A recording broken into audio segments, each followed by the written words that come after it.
Good afternoon to those who have already joined us. We'll be starting in approximately 3 minutes' time. Thank you.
Good afternoon, everybody. We'll be starting in approximately 2 minutes' time. Thank you.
Good afternoon, everybody. We'll be starting in approximately 30 seconds' time. I just see there's a few more people joining, so we'll just hang on for another couple of seconds.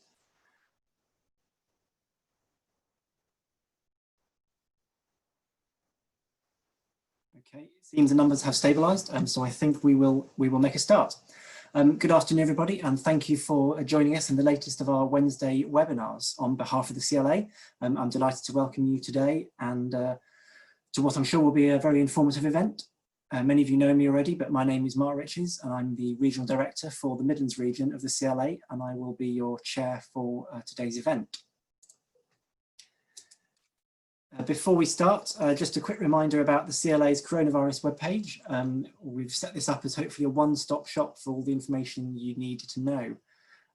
So please do visit that section of the CLA website, and there's a lot of information there for you.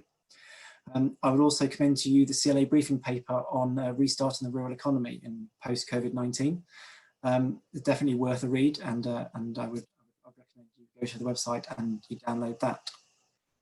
So on to today's session. Many thanks to our partners, who are Stratton Parker and Barclays Bank, both of whom will have a speaking slot today with us. Just to let you know that today's session is being recorded for future use, including availability to other members. So if there are any bits that you miss today or need to catch up on, you can download it from the website and watch it directly from there. So the format today, each speaker will give their presentation.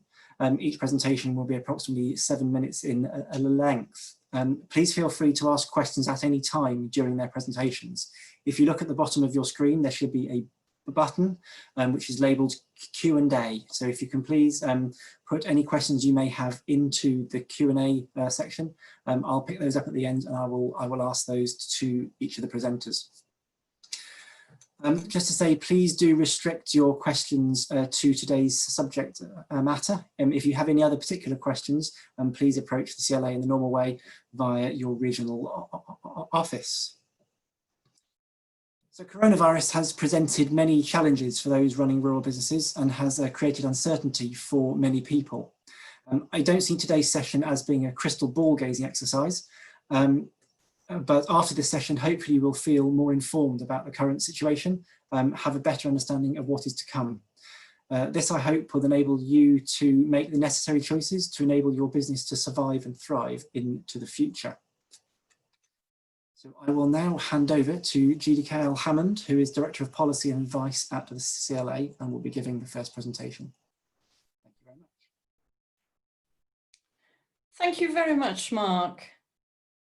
So there is an awful lot of things happening at the moment in government, and you've seen yesterday, no doubt, that the Prime Minister has announced further relaxing of lockdown and coronavirus control measures, which I'm sure many of our members will very much welcome. And what I wanted to cover today is a look back and a look forward in terms of what we've done on coronavirus, at least so far, and what we've learned from doing it at the CLA, how we are working with members and with government and indeed with other organisations to help the recovery, and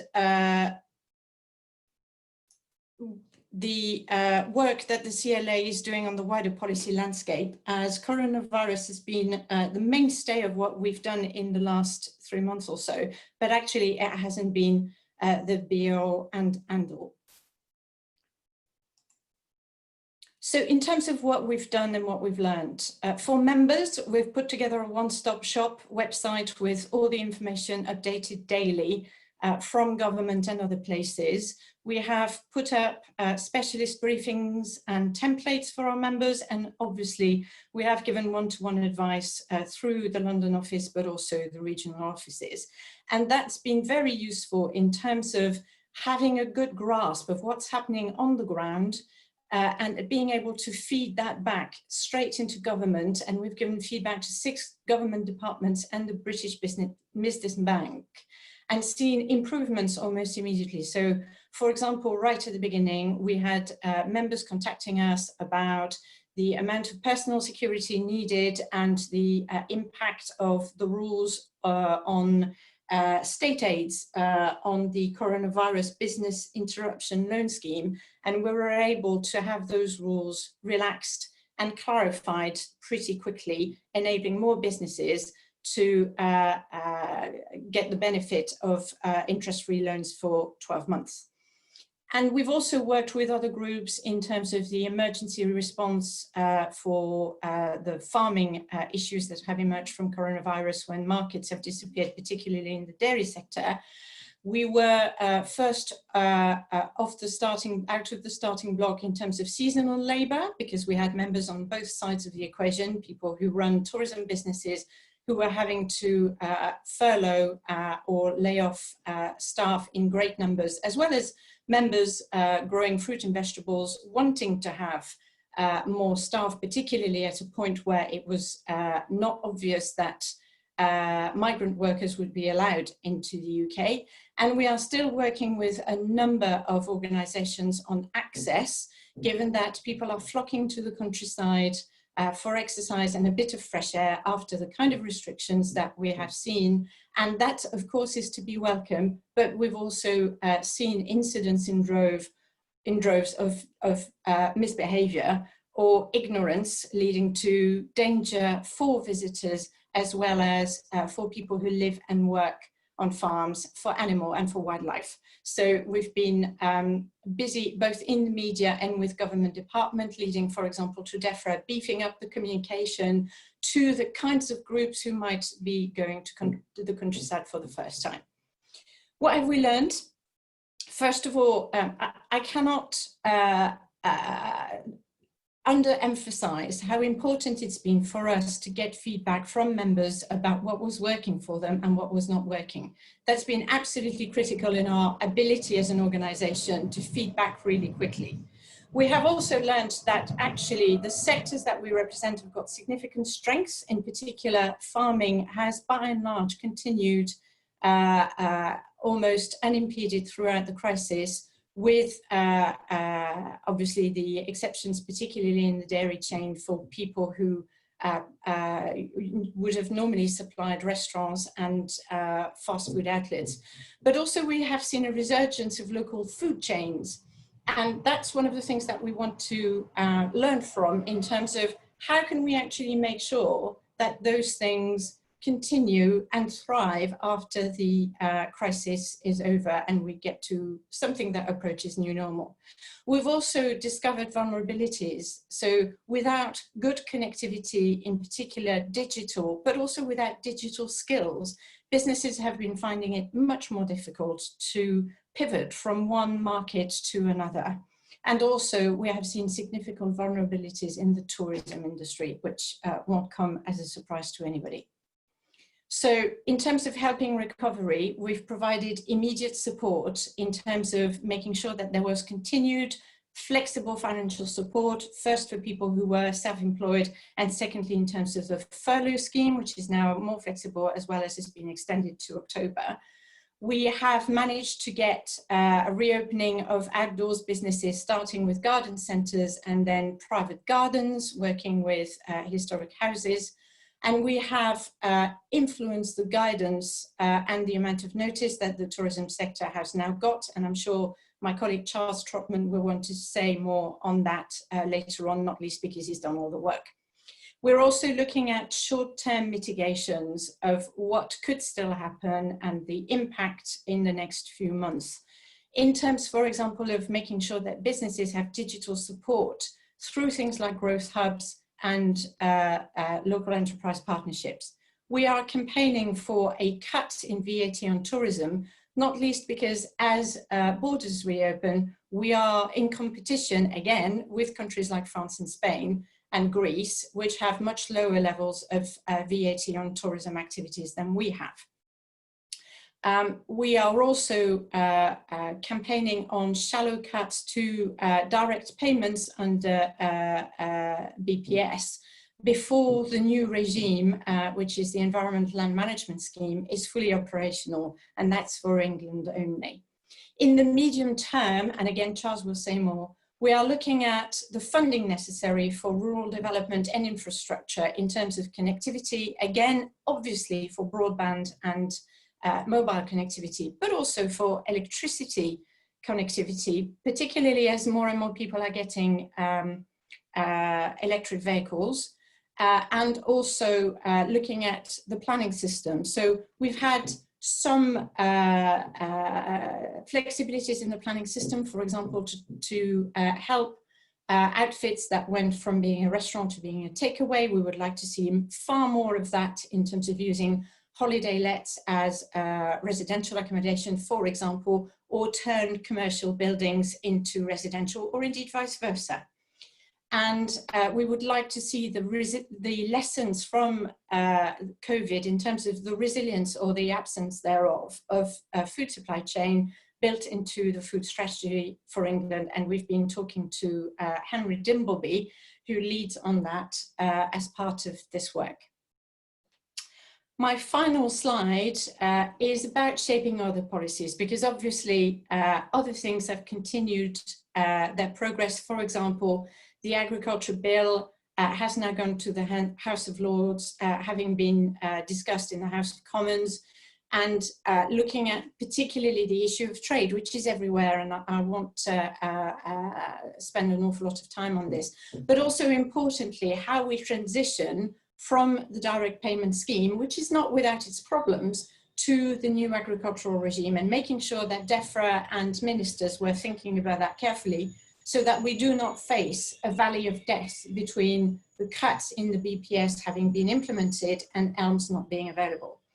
The consultation on that has just reopened, and the CLA will be responding to it by the deadline at the end of this month. and we have consulted members through branch committees and national committees. We have been working on the Environment Bill, which now looks like it's not going to go back to Parliament until the autumn.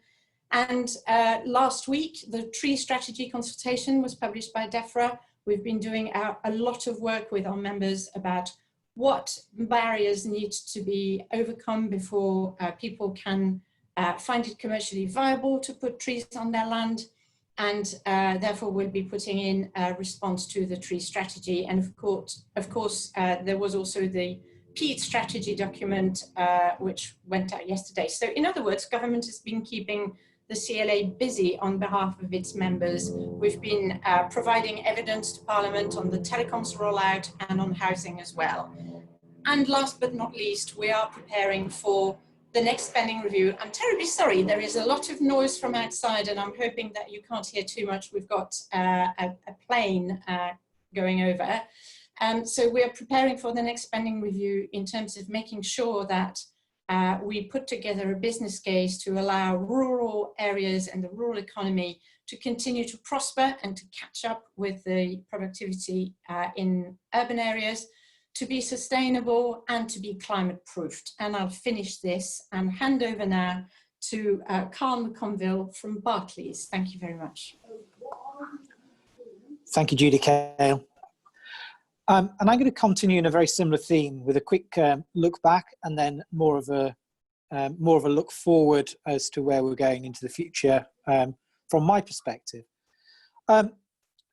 So the last 100 days of lockdown, which is what it's been for me at Barclays, the biggest impact has clearly been to those people who have been impacted by this terrible COVID disease themselves, personally, or their families. And you know, that mustn't be forgotten in all of this. For the rest of us, our businesses have been impacted. And I just want to quickly look at where we've seen the impact within our client base. We've seen significant impact with those farming and agricultural clients who supply into the ornamental sector.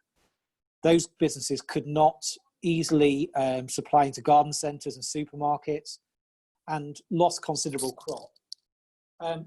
That has been a significant impact, and some of those businesses have struggled quite a lot, and we've tried to provide support wherever possible to those. Clearly, this has come at a time when the leisure sector started to kick off in the UK with the drier weather and people travelling and wanting to go on holidays. We've seen customers that had a diversified income stream with holiday lets and tourism-based businesses, again, really struggling. And obviously the light is around the corner for those businesses with the 4th of July potential opening, and later in July for many of them starting up again. But again, those businesses have been hit quite hard and still continue to be hit quite hard by the COVID-19 impact. We've also seen an impact across some dairy farms. Some contracts were impacted, and again, we've provided that support. However, I have to say that on the whole, agriculture and commercial core agriculture hasn't been as significantly impacted as we thought it might be.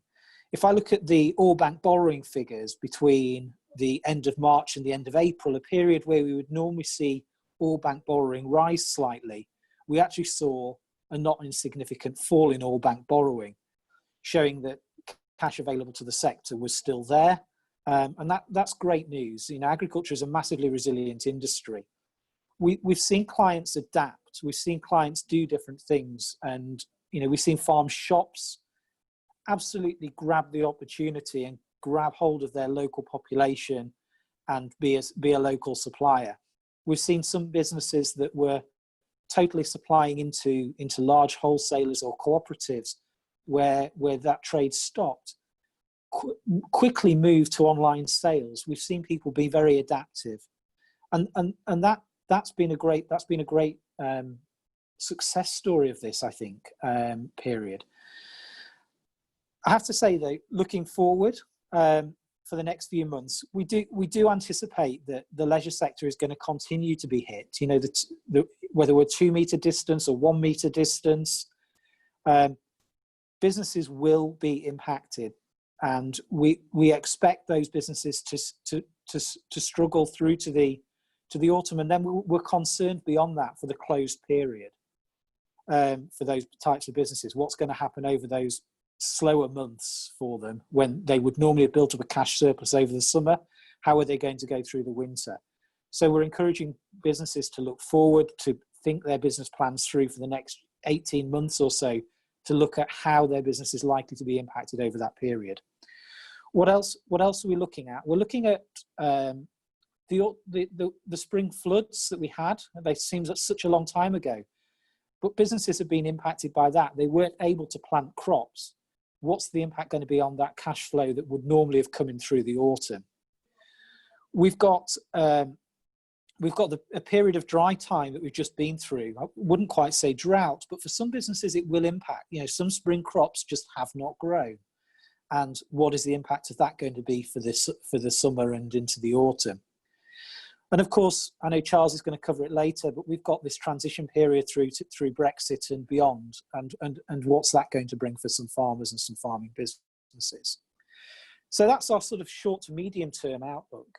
What does the longer term look like? I think the longer term looks really slightly more positive. And why do I say that? I say that because actually some farmers in this period of lockdown haven't just grown a mop of hair and had homeschooling issues to worry about. They've actually sat back and thought about their businesses. And I think one of the great things the CLA has done over the past few weeks is given people the opportunity to hear from some experts about different areas in their business. And people have really grasped that and started to look at where their businesses are going over the next few years.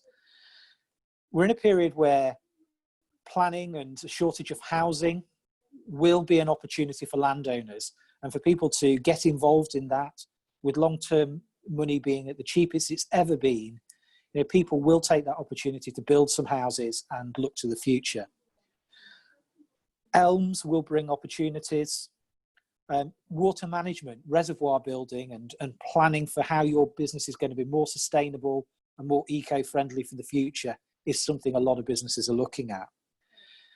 One of the more exciting ones for me is carbon farming, something I think will become part of our everyday lexicon and something we'll all have to become experts in. But it's something that farmers have been starting to look at over the last 100 days in much bigger numbers. And what I found is actually that farmers and landowners have started to knock on our door and talk to us much more about their short and medium-term requirements, but also at the same time are talking to us about their longer-term requirements. We're seeing customers that are starting to talk to us about purchasing more land and growing their businesses and involving the next generation, and those really good conversations. So we're very excited about that and where that brings us. So without further ado, I'm going to hand over to Ross Holden from Strutt & Parker. Ross. Carl, thank you very much. Good afternoon, everybody. I'm going to share with you some of our thinking around the secondary impacts of COVID-19. In order to develop our understanding, we did take some time to look back at the agricultural depression of the 1800s and also the Great Depression of the 1930s. But it was something that Charles Darwin is reported to have said on returning from 5 years of research and discovery upon HMS Beagle that resonated best. And that is, it's not the strongest of the species that survive, nor the most intelligent, but the ones most responsive to change. We believe that the impacts from COVID-19 will be economic, social and political, probably no surprise there. But they can't be viewed in isolation. There's Brexit, there's the environment / climate change debate that is ongoing, land reform and public interest in how land is owned and used, but also the agricultural bill, which is progressing through Parliament, as we've already heard, and the environmental bill likely to return in the autumn. What we expect to see is a number of the trends that existed pre-CV-19 accelerating as a result of the disruptive nature of COVID.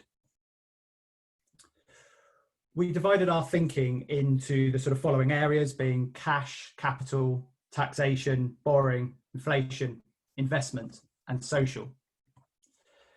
So starting with cash and profit, perhaps no surprise, but we anticipate that there is going to be a short-term impact on income streams. And for all of us, there's going to be a challenge of working out how we backfill that cash shortfall. In part, this will be achieved by pandemic-proofing trading enterprises, but also winning back consumer confidence.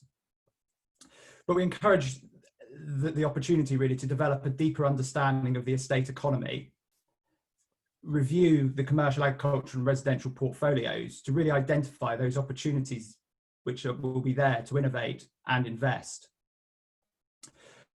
But what we found is really at the heart of any economy, whether it be a national economy or indeed the rural estate economy, it's about people and how one goes about attracting and retaining those people that are wealth creators. And we see wealth creators as being a really important part of the future of the rural estate. So moving onto the capital side, sort of follow the sort of triple bottom line type characteristics of financial, human and natural. The first task really is actually understanding what capital you have, what you think you need, and then creating a plan in order to bridge the gap from what you have to what you need. Financial accounts will be fairly well documented. Natural capital and natural capital audits are something that are going to be very much part of our future. But people and understanding the people that are within your estate economy and the people that can make it thrive, we also see as a really important part of the future of that rural estate economy. But we also see it as being a great time to access money, as Carl has already highlighted, long-term money, cheapest it's ever been, but also talent.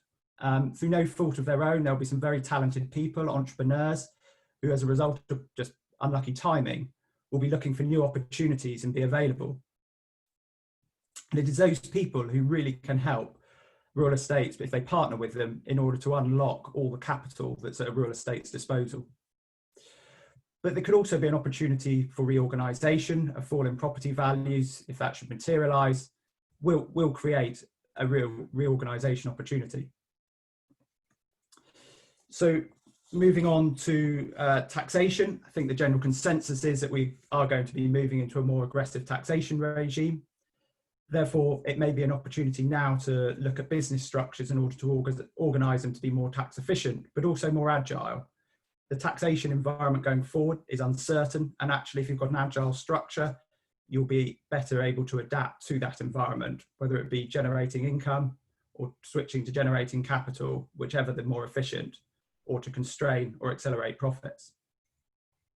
Borrowing, low interest rate environment sounds like it is likely to sustain for some time.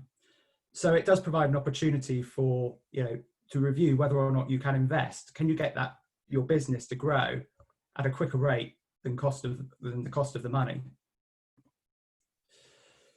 So moving on to inflation, good inflation and bad inflation. Good inflation for rural businesses will see the inflation on income at a greater rate than the cost associated with earning that income. Bad inflation, quite the opposite. We fear that certainly in certain parts of the traditional let portfolios, bad inflation feels more likely, and that could result in a profit squeeze. And then there's investment. With innovation needs to come investment.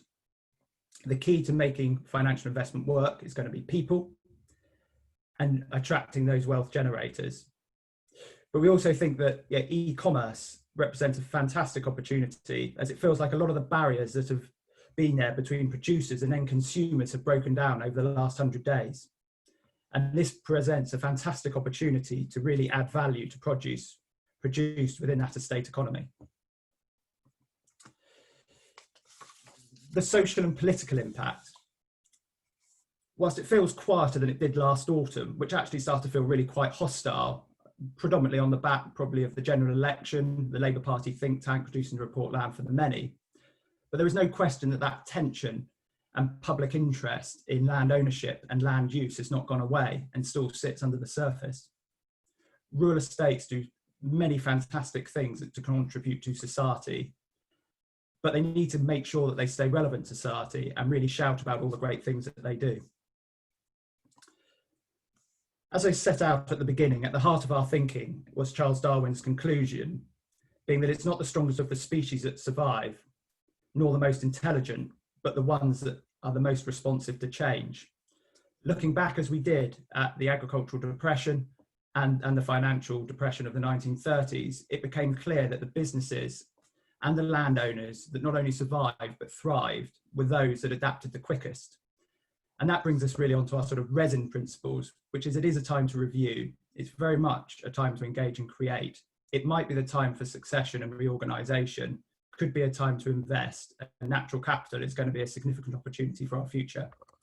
Thank you very much for your time. And I will now hand over to Dr. Charles Trotman. Charles, over to you. Ross, thank you very much. Good afternoon, everyone. What I'm going to do, I'm going to look at what the economic factors will be in a post-COVID-19 world. I think we all experienced substantial and significant change over the last 3 to 4 months. Obviously, that is very likely to continue, but I want to focus on, obviously, the COVID-19, the post-COVID-19 impact, but also bring in other factors as well, such as Brexit and the global picture, how other countries are looking at what's going to happen post-COVID-19. So if we look at the economic direction, what the government has been trying to do since the outbreak came in February, March this year, obviously it's had a major negative economic impact. The Bank of England suggesting at least a 20% reduction in gross domestic product in Q2 by the end of the year. That's going to likely to be, we think, around 10 to 12%. So it's going to be significant. Latest government figures show that it's borrowing heavily in the last month, in May. It's borrowed over £55 billion. That will continue along those lines in the next few months. But the support schemes, such as the job retention scheme, the business interruption loan scheme, and the self-employed package scheme, for 3 examples, they will taper off over time. And what's important is that for certain sections of the rural economy, it's going to be absolutely vital that there is a level of government support as we move through, particularly in terms of, if we look at tourism, which we will now, it's going to be absolutely essential that there is that underlying government support. So looking at tourism recovery, we heard the Prime Minister yesterday saying that step 3 of the roadmap is now going to be active as from the 4th of July. But I think people have got to remember and realise that that rural tourism businesses have already lost around £16 billion in income. It could be even worse. It depends on the actual level of demand, which we'll talk about in a minute. And also it depends on how many businesses will be actually able to restart. At the CLA, we've already put forward guidance to our members. That's also part of the government guidance which came out this morning. So if you go onto the CLA website, it's all there.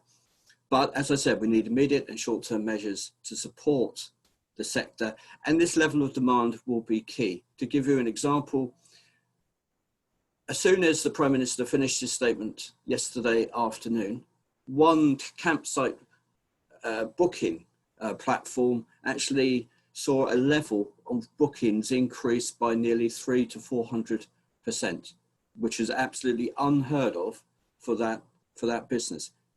It's possible there is significant pent-up demand, but it will only be over the next 2 to 3 months. We'll actually see what the effect of that demand will be.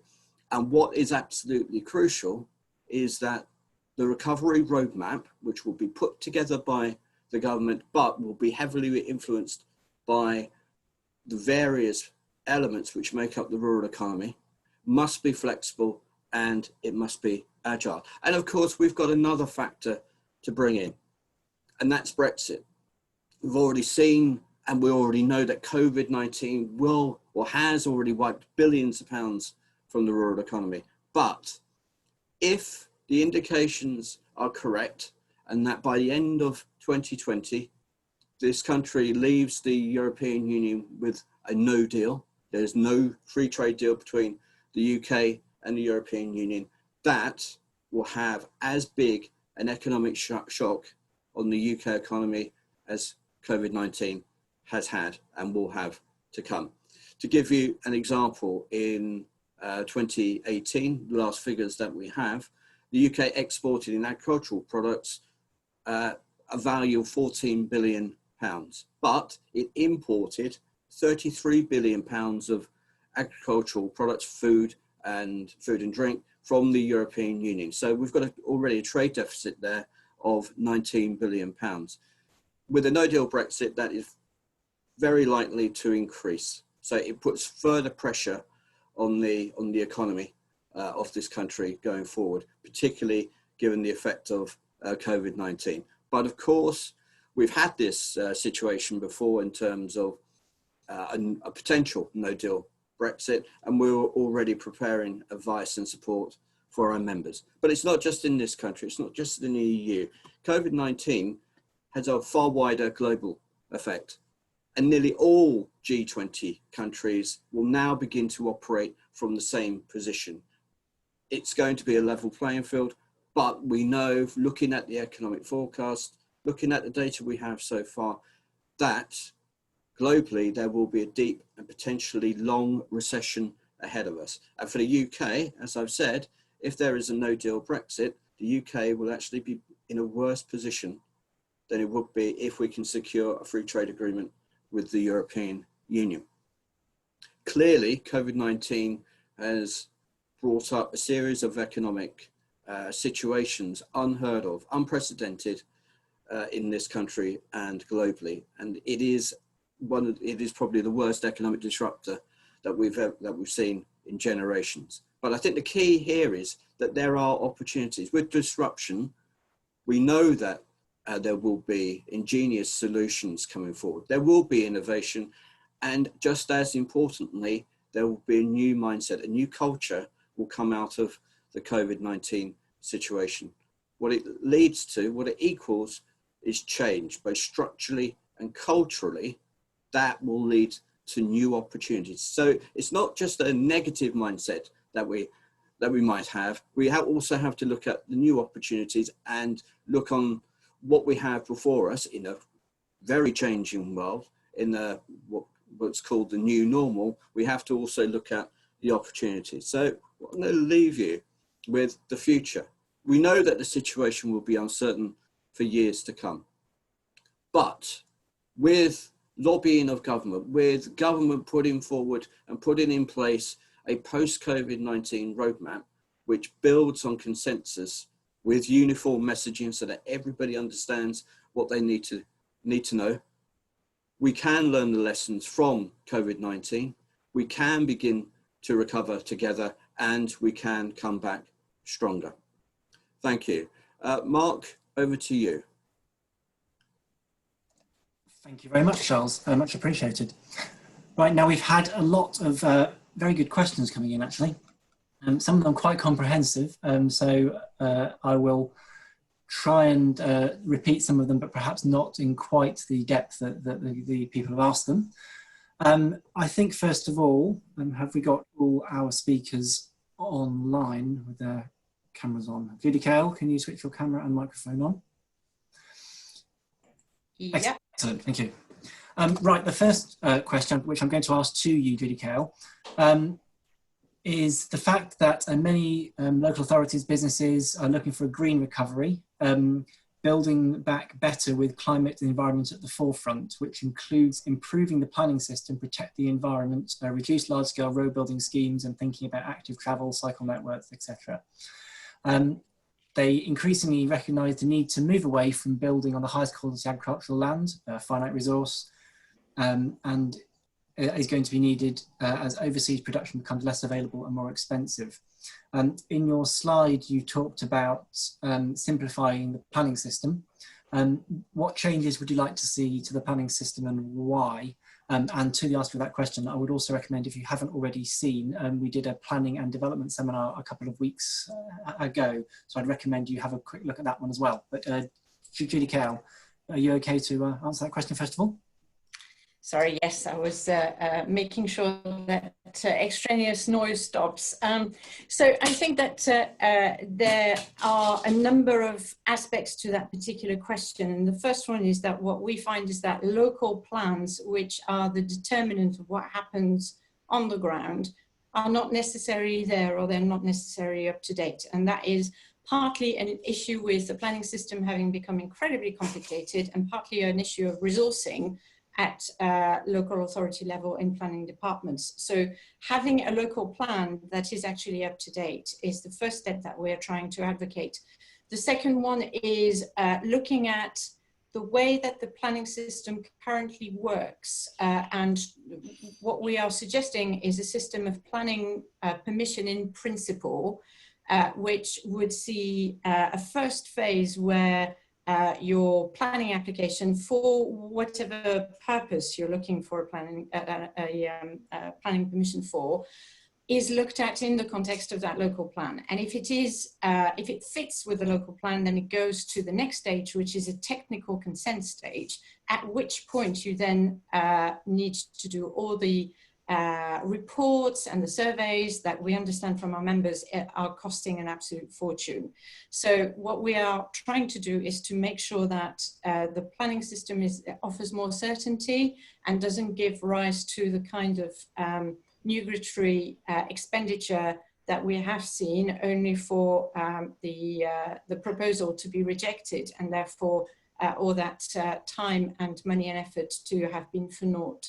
I think it's important to make sure that the planning system is more responsive to local needs. And again, that is across the piece, not just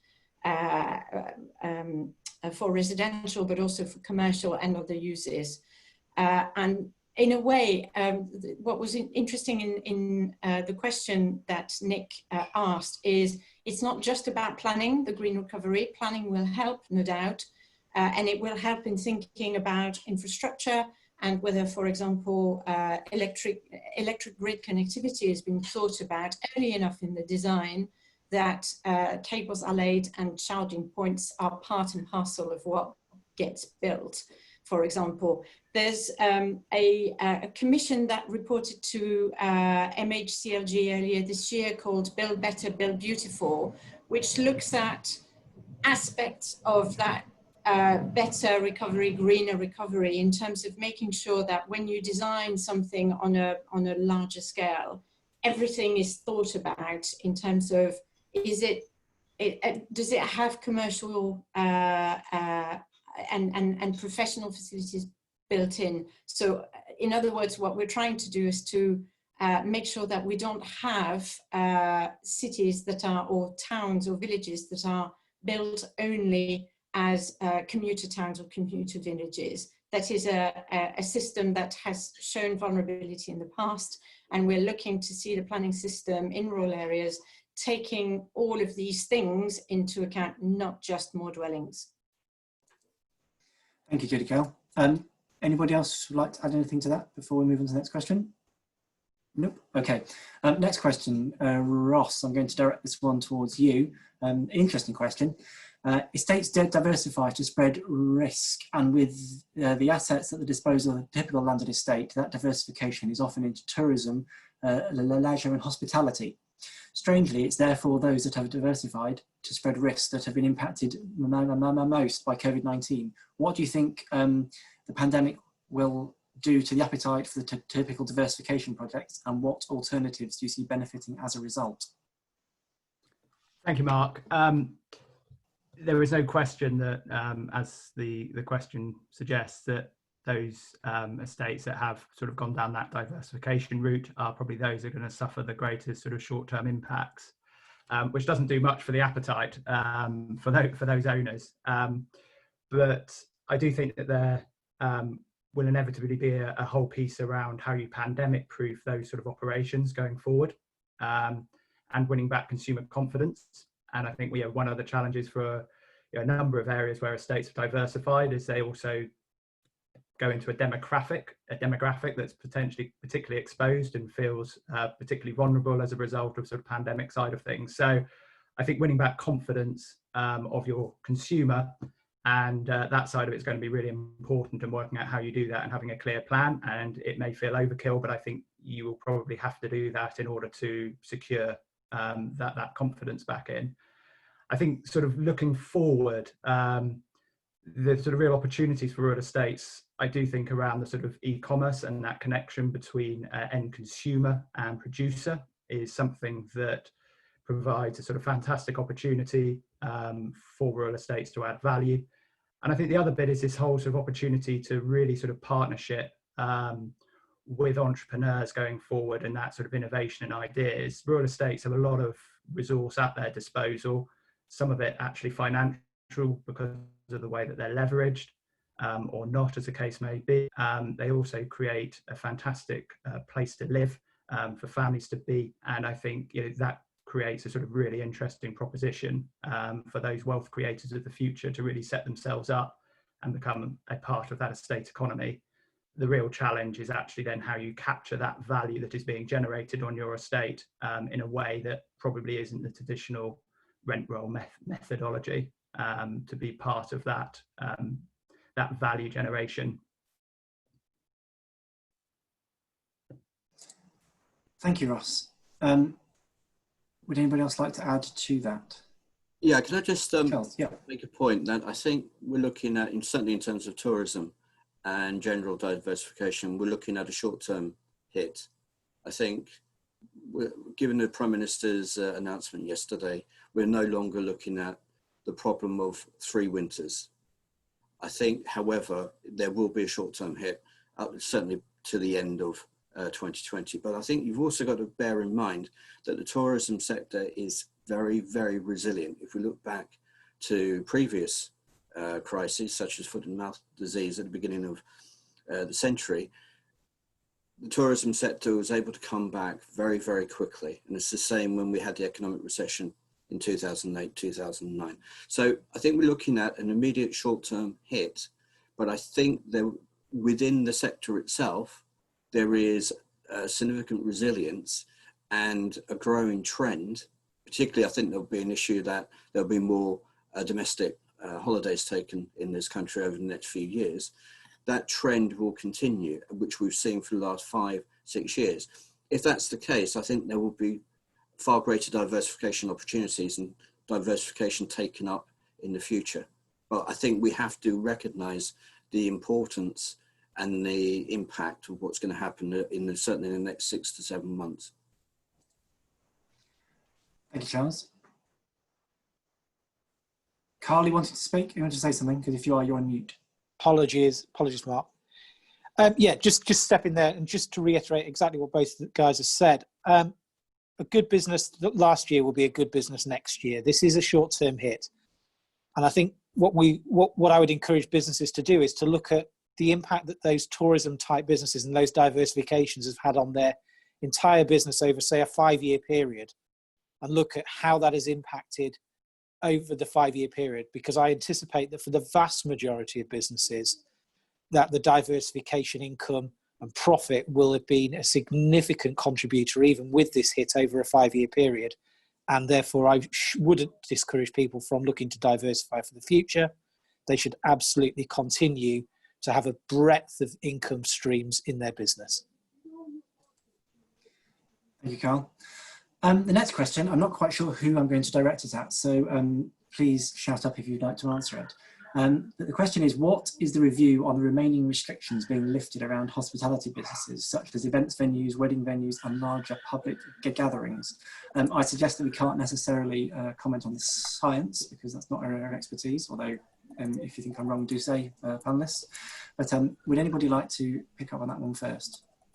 Well, the guidance itself, which came out this morning, as I said, actually indicates that for larger gatherings, it's likely to take place towards the end of July, beginning of August.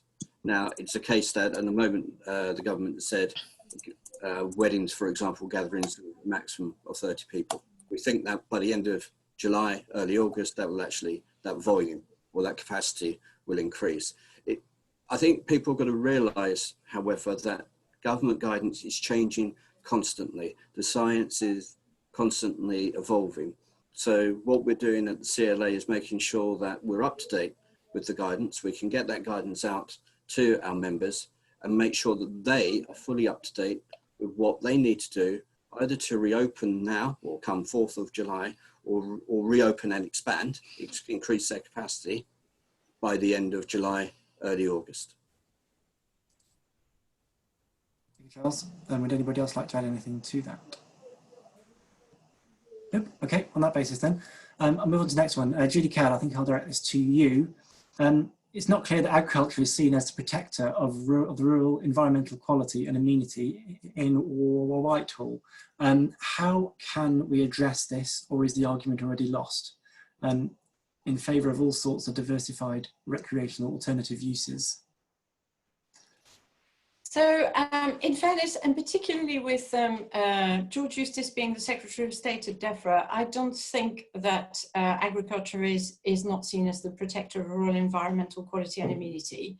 I think that what the new agricultural policy offers us is a wider range of ways of delivering this, including for members who might decide to do something other than farming, or not to farm in the same way as they have for whatever reason.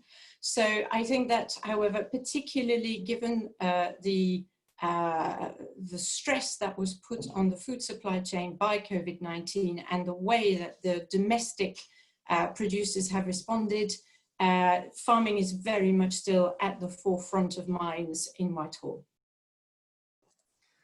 Thank you, Judy Cowell. Would anybody else like to add anything to that before we move on to the next question? Okay, next question is, there's been huge financial support from government to support the economy. Does the panel feel that as a result, there will be less support for climate change initiatives that there might have been, than there might have been? So do we think that the shift will go away from climate change initiatives as a result of the government's spend on protecting the rural economy? I think Charles, I'll probably direct that one to you.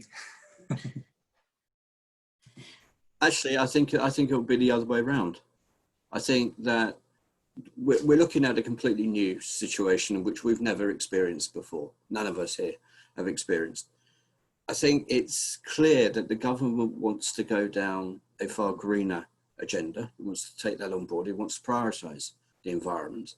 So it makes environmental but also economic sense to actually increase the level of incentive for a greener recovery, for climate change initiatives, rather than going back. We already know that previous chancellors of the Exchequer have said to the current incumbent that there shouldn't be a period of austerity post COVID-19, and I don't think there will be. So I think it will be clearly, it's an opportunity for government to actually show its green credentials and to actually embrace climate change. And to be able to do that, it will try and incentivize through a greater financial commitment, a move towards greater environmental sustainability as we move forward, certainly in the medium and long term.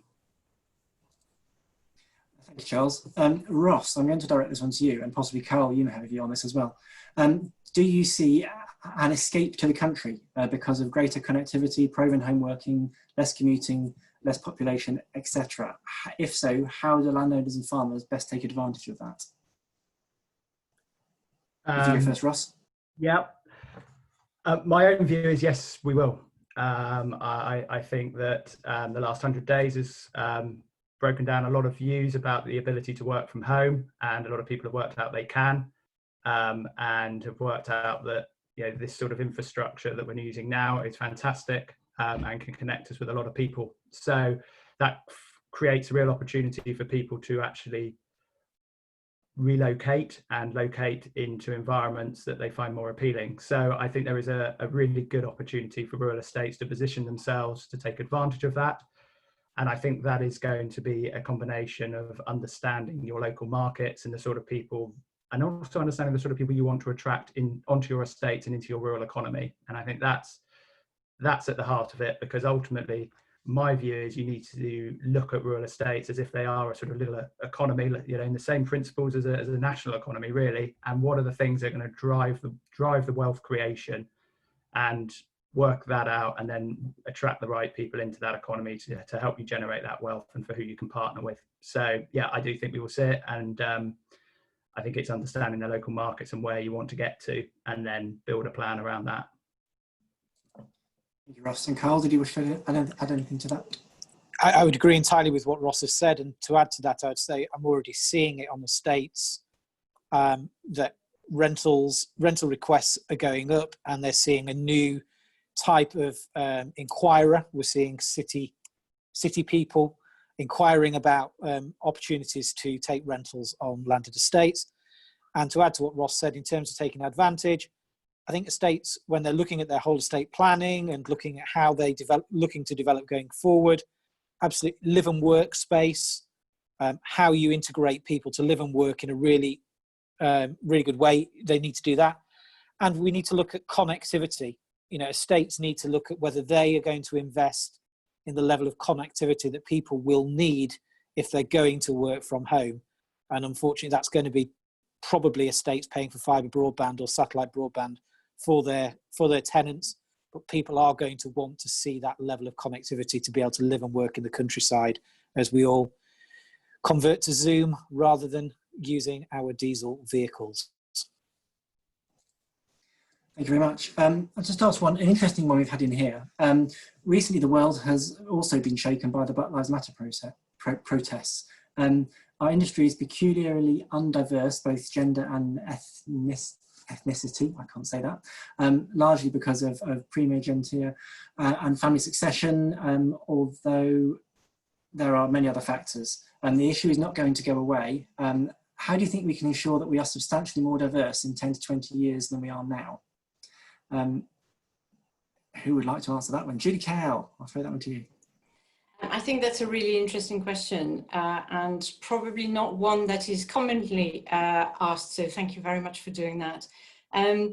I think that it needs to be a number of things going on, and obviously, unfortunately, the CLA is probably not the only organisation who needs to be engaged into doing that. But even at the CLA's level, there's something about engaging with the wives, daughters, partners of people who are currently in the farming industry, who might have a second job, who might have ideas, who might have had a whole career outside of farming, and who are looking at coming back into farming or land management. And how can we give them the confidence to actually come forward with their ideas? I had a really interesting conversation with somebody from the Prince's Countryside Fund about giving people who are not the primary decision maker a safe space to have those discussions, because sometimes they're about families and they're about expectations. And even so, that's just looking at the people who are already in the sector but who would not necessarily either go into farming or think about inputting into their family's business. And how do we actually create that? And my boss at the CLA is thinking about a women's network. That's one way. There might be others. More broadly, I think there is something about, when do you go to the countryside and what do you go to the countryside for? And I think there is a real danger across society of people not understanding where their food comes from. Now, I think, again, COVID is an opportunity to reconnect with that, and post-COVID is an opportunity to reconnect with that. But for people to see themselves as a land manager or a farmer, they need to understand what it involves. And by and large, people don't. It's not on the school curriculum. The Countryside Code is not on the school curriculum anymore. So what can we, CLA and other organisations, do in order to bring the countryside back into the city, as well as the city into the countryside? And that's something that we are thinking about right now. Thank you very much, Judy Carroll. I'm afraid we won't have time to finish all the questions, but we will try and get back to those of you who we haven't been able to answer. We're rapidly running out of time, so I'm just going to ask you all one quick last question, and if you could sort of keep your answers to 20 or 30 seconds or so. So in an attempt to sort of finish on a bit of an upbeat message during a very challenging time, in the short to medium term, what do you think are going to be the biggest opportunities available to those with rural businesses in the post-COVID-19 world? I'll go with the order you're on my screen, so Charles first. Thanks, Mark. I think, as I said in the presentation, COVID-19 has shown to be the greatest disruptor we've seen in generations. It's also given us probably the greatest opportunity and the greatest case study we could have had, and that is the importance and crucial aspects of digital connectivity. What we need to be able to do is have universal digital coverage so that everybody can benefit at the right speed. And also make sure that people who use digital technology can be engaged, can be informed, and can be educated, because one of the biggest problems we've got is digital skills. But we have a major opportunity now of getting out there the digital skills that rural businesses and rural communities need. Thank you, Charles. Ross, go to you next. For me, it's the opportunity that rural estates have to attract some brilliant people, blend that with investment, which they will be able to access in many cases, and that together with natural capital and that agenda, which I see being a massive part of the future for rural estates and coming at us very quickly, and e-commerce, which I think has just moved forward over the last 100 days at a rate that would have probably taken 10 years without COVID. So I think there's fantastic areas of opportunity. Thank you, Ross. Carl. In short, farming carbon. I think landowners, state owners, farmers should crack on now, understand what they've got at the moment and where their opportunities are. Around the corner is the opportunity to make some money out of carbon. Thank you, Carl. And finally, Judy Cale.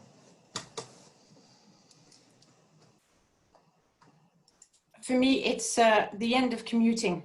I think that's the biggest opportunity. Thank you, Judy Cale. Well, I'm afraid we'll have to stop there because we are already running 1 minute over time. So some very interesting aspects raised today. Thank you for your participation, and thank you for all those who've dialed in. Do look out for our next In Conversation With webinar, which is on Friday the 26th at 3 p.m. And also keep an eye out for the upcoming summer series of webinars, which we will have with you very soon. So thank you all very much, and have a lovely afternoon. Enjoy the sunshine.